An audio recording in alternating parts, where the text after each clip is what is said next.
Mesdames, Messieurs, bonjour. Bienvenue au journal. La sécurité routière au centre d'un forum africain qui devrait déboucher sur la création d'un observatoire régional de la sécurité routière afin de réduire les impacts économiques des accidents de la circulation.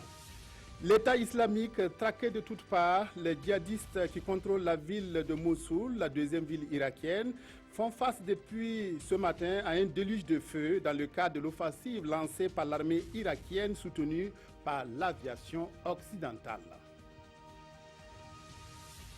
Il se tient à Ouagadougou, la deuxième édition du Forum africain pour la sécurité routière. Pendant 2 jours, les participants venus d'Afrique, d'Amérique et d'Europe vont échanger autour du thème « Quelle stratégie globale et quel financement pour la sécurité routière ?» Il s'agit pour les participants d'analyser les études réalisées en matière de sécurité routière afin de définir des démarches pour réduire les accidents de la circulation.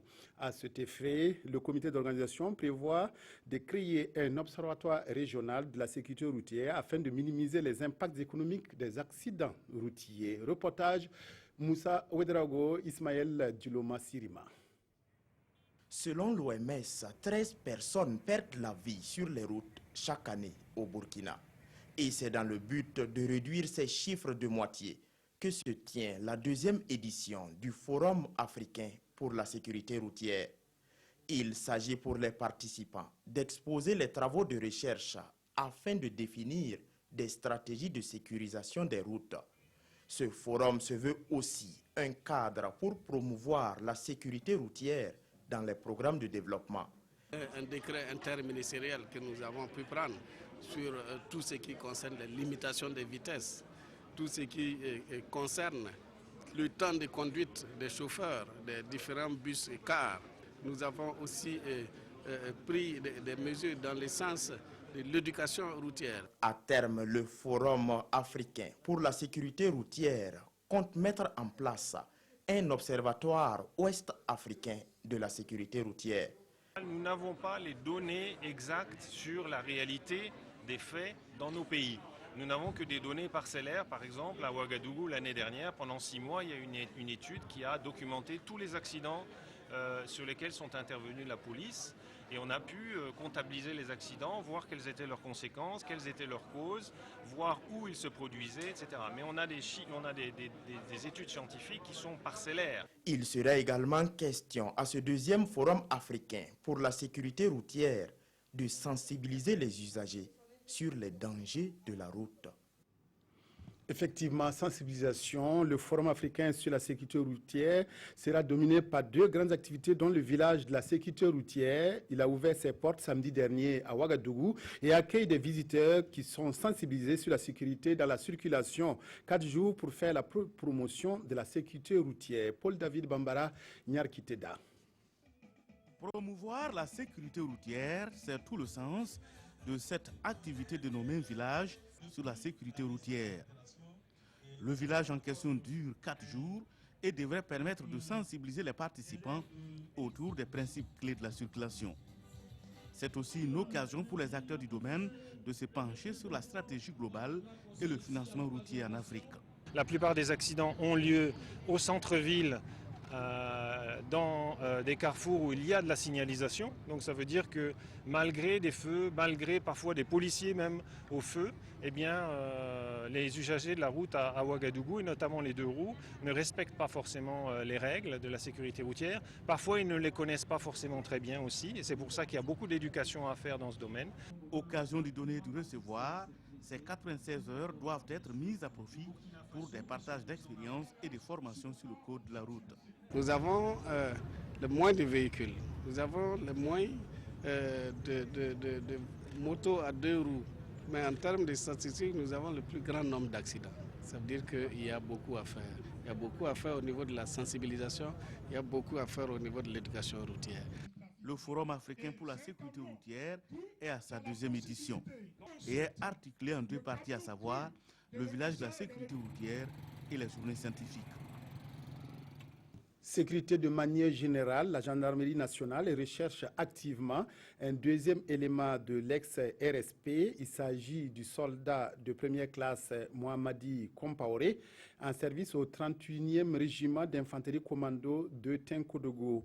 La gendarmerie nationale demande le concours de tout un chacun pour retrouver l'homme et rechercher dans le cadre des investigations liées à l'accrochage du pont Nazino.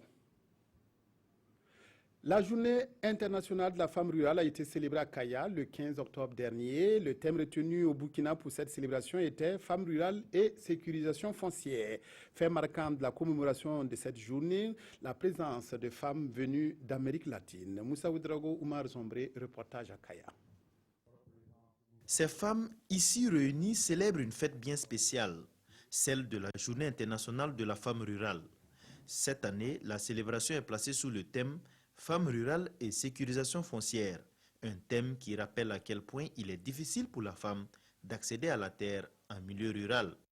À l'endroit des propriétaires terriens, à nos maris, à nos frères, nous demandons leur compréhension pour que nous ayons des terres qui nous permettent de bien produire afin que les deux greniers ensemble assurent une sécurité alimentaire et nutritionnelle pour toute la famille. À l'endroit de Madame le gouverneur, faciliter l'accès aux différents fonds disponibles. Pour lever toutes ces difficultés, ces femmes ont besoin de l'appui du gouvernement et de certaines ONG qui militent activement en leur faveur. Il a été dit qu'il faut désormais octroyer 30% des terres aménagées aux femmes rurales.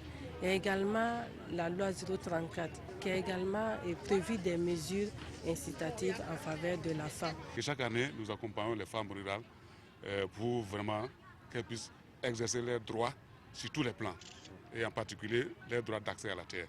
Cette célébration a aussi connu la présence de 2 représentantes de femmes rurales venues des pays d'Amérique latine, notamment du Guatemala et du Honduras. Et pour agrémenter cette journée internationale de la femme rurale, plus d'une centaine de femmes ont défilé devant convives et autorités administratives. Les producteurs sont maintenant récompensés après des mois de dur labeur dans les champs. La campagne cotonnière bat son plein. Les récoltes du coton occupent actuellement les producteurs. Une hausse de la production est attendue dans la zone de la Sofitex, où l'on parle de 20% d'augmentation par rapport à la campagne écoulée. Reportage Roger Cam, Ernest Cambiré. Un champ de coton conventionnel, des capsules ouvertes à plus d'un tiers, du coton récolté séché à même le sol, des producteurs à pied d'œuvre, la récolte ou commercialisation primaire du coton-graine, campagne 2016-2017 peut commencer. Nous sommes à Kolkol, dans la zone cotonnière de la Sofitex, la société des fibres textiles. Dans cette exploitation de 6 hectares, l'opération de récolte bat son plein pour cette famille de cotonculteurs. Les pluies de septembre, là, ça a beaucoup chuté quelques producteurs. Hein. Par exemple, au champ, c'est précoce. Les capsules, là, ça a beaucoup pourri. Donc, c'est ça qui a joué sans en tout cas, on s'en de cette année, en tout cas, ça donne. Je suis en train de récolter. Je demande la caisse à la société de me lancer ça le 20 de ce mois pour faire le changement direct. Autre exploitation, même constat. La récolte dite fractionnée est effective et même recommandée à ce stade de la campagne de production. Cette année, j'ai fait 10 hectares de coton conventionnel. C'est déjà arrivé parce que ce n'est pas tous les gens qui sont arrivés, mais ici, c'est moi, c'est déjà arrivé. Moi, j'ai demandé les gens pour venir nous aider à récolter. Il ne faut pas que ça se gâte. C'est la pleine période parce que bon, actuellement, l'initiative de la Sofitex, c'est de démarrer rapidement les usines à partir du 15 octobre. Donc, pour que les usines fonctionnent, il faut forcément qu'il y ait du coton. L'opération de récolte, dernière étape de cette campagne de production, est celle qui lie les producteurs aux différentes sociétés cotonnières. Des sociétés cotonnières qui préparent activement à leur tour les dépôts de caisse, l'enlèvement ou évacuation du coton vers les usines pour égrenage. Dédougou a abrité la 12e édition du concours Grand Prix de l'économie informelle. La manifestation organisée par le ministère de la Jeunesse, de la Formation et de l'Insertion professionnelle a regroupé les provinces de la zone de l'Ouest, amélioré la contribution du secteur informel à l'économie nationale, objectif de ce Grand Prix. Reportage Edouard Ouedraogo, Paul Nayalgado, Savadogo. Placé sous le thème économie informelle et insertion socio-professionnelle des jeunes, réalités, défis et perspectives, le concours Grand Prix de l'économie informelle a pour ambition d'interpeller les acteurs du secteur informel à briser les obstacles qui entravent le sort de leur activité. 94% des emplois se retrouvent dans l'économie informelle et ce concours vise à améliorer la contribution de l'économie informelle à l'émergence d'une économie moderne et au développement socio-économique du Burkina. Le Grand Prix vise justement à accompagner les acteurs de l'économie informelle dans le sens donc de leur formalisation afin d'accroître leur productivité, mais aussi afin d'accroître leur capacité à créer des emplois décents. L'économie informelle demeure mal organisée, marginalisée et confrontée aux difficultés comme le financement. Le présent concours s'annonce comme un défi pour les acteurs du secteur informel. Le pays est réparti en 3 zones pour ce concours. Celle de Dédougou concerne la Boukoultumhoun, les Cascades, le Sud-Ouest et les Hauts-Bassins avec 50 participants. Ils compétissent dans 8 domaines, la mécanique auto et moto. C'est également la menuiserie bois et métallique. C'est la restauration et la transformation des produits alimentaires. C'est également la coiffure et l'esthétique. Nous avons le commerce général, la coupe-couture, l'artisanat, l'art et le tissage, et enfin l'agriculture et l'élevage. L'implantation, la sécurité individuelle et collective, la santé au travail et l'organisation de l'entreprise font partie des critères de la compétition. La cérémonie de proclamation des résultats suivie de la remise des prix interviendra le 16 décembre prochain.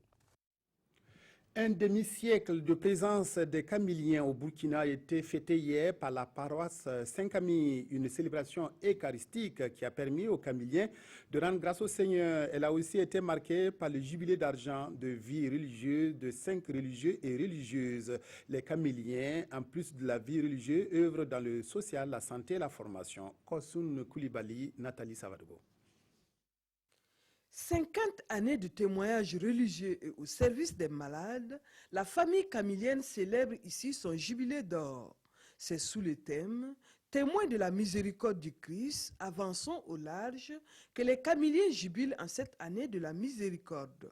Nous rendons grâce au Seigneur pour ces 50 ans au service des malades, au service des pauvres. En célébrant ce jubilé, c'est pour nous un appel à aller plus en avant de ce qui est fait présentement. Jésus est à côté de ceux qui souffrent et que nous devons imiter son exemple, quelle que soit notre croyance. Nous devons aider l'homme souffrant à se relever. Cette célébration est celle de la consécration de religieux et de religieuses à la piété et au service des autres, notamment les malades. Pour moi, c'est une grâce que je rends au Seigneur, parce que c'est grâce à lui que nous pouvons œuvrer au sein de la famille camilienne. C'est lui qui nous donne les forces nécessaires chaque jour à travers la prière pour le bien de nos frères souffrants. La famille camilienne est née le 12 octobre 1966 au Burkina. Elle intervient dans le social, la santé et la formation. Elle compte aujourd'hui 82 religieux de vœux perpétuels et 40 temporaires en formation. Basée à Ouagadougou, elle entend étendre ses formations dans les autres régions du Burkina et célébrer aussi le jubilé d'or de leur paroisse en 2017. La 6e journée du volontaire français a été célébrée le 15 octobre dernier à Ouagadougou. Cette commémoration intervient au moment où 743 volontaires français sont en fait de mission chez nous. Cette année, l'innovation majeure a été l'introduction du principe de réciprocité, ce qui va permettre à de nombreux Français de venir au Burkina, mais également au Burkinabé d'aller en France. Amadou Ilboudo, Draman Guinée. France volontaire au Burkina est à l'honneur ce 15 octobre. Cette journée lui est dédiée 6e du genre dans l'histoire du partenariat. 743 volontaires français sont en fin de mission, d'autres sont attendus pour 2016 et mieux, le principe de réciprocité est envisagé. C'est de permettre à des jeunes burkinabés, parce qu'on est au Burkina, de partir faire du volontariat aussi en France, dans ce cadre-là. Mais je tiens à souligner aussi que le volontariat français n'est pas que français. Il y a Ibrahim Ouedraogo qui est bien burkinabé, qui a été volontaire français avec nous, mais qui a été volontaire français au Niger. On ne peut pas le faire dans son pays, mais on peut le faire dans un autre pays. Après ma formation de spécialisation en France, j'ai été recruté et placé en tant qu'expert en suivi et évaluation au programme de volontariat nigérien, là où j'ai débuté ma carrière. Et ce fut très enrichissant. J'ai pu apporter mon expérience dans le domaine du suivi des volontaires nigériens. Ces curieux voyageurs méconnaissent la plupart du temps les réalités du terrain d'accueil. L'ambassadeur français les appelle donc à s'y adapter vite et bien. On a de la chance qu'au Burkina Faso, vous parliez très bien français, donc ça nous aide. Mais ça peut cacher aussi des particularités, des coutumes, des traditions qui sont différentes des nôtres et qu'on ne connaît pas. Donc il faut que les jeunes les connaissent, il faut que donc ils aient conscience de cette différence et que donc ils ont un comportement qui doit être un peu différent de celui qu'ils ont dans leur ville en France. Les volontaires français au Burkina font dans l'entrepreneuriat local, le micro-projet, la communication de l'enfance et l'environnement. Les rideaux sont tombés samedi dernier sur le premier festival des musiques du monde et des arts d'Afrique qui se tenait à Tanger, au Maroc. Le Burkina, invité d'honneur de cette première édition, est reparti de Tanger avec la promesse d'abriter l'édition de 2018, c'est-à-dire la 3e. Au total, 8 pays du monde ont participé au festival WOMAF avec des groupes musicaux et des artistes plasticiens. Reportage Kwala Nebié Arunamare. C'est en musique que les lampions se sont éteints samedi soir à Tanger sur le Festival international des musiques du monde et des arts d'Afrique. Une première édition qui a servi de pont pour des échanges culturels et artistiques entre l'Afrique et d'autres continents. Le public de Tanger est vraiment heureux.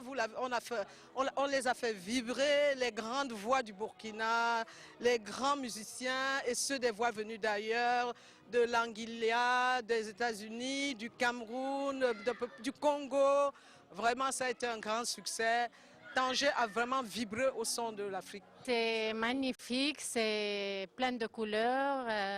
Tout le monde a envie de danser, tout le monde est content. Ça transmet beaucoup de chaleur et de joie. Durant ces 3 jours de festivités, le Burkina Faso, pays invité d'honneur, a pu offrir sur l'aire d'exposition et sur scène un pan de son patrimoine culturel.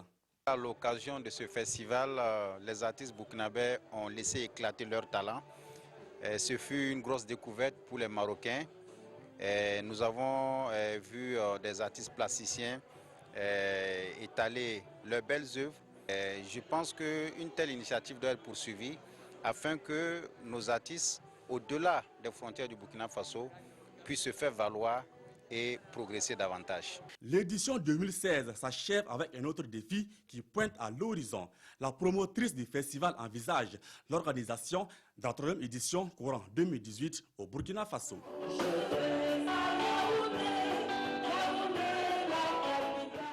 Et nous allons en Irak. La bataille de Mossoul a bien débuté ce matin avec l'assaut lancé contre cette ville irakienne par 25 000 hommes soutenus par l'aviation occidentale. La 2e ville d'Irak est aux mains de Daesh depuis juin 2014. Face à 5 000 djihadistes, la bataille sera rude et longue et l'ONU redoute déjà les conséquences pour les populations civiles.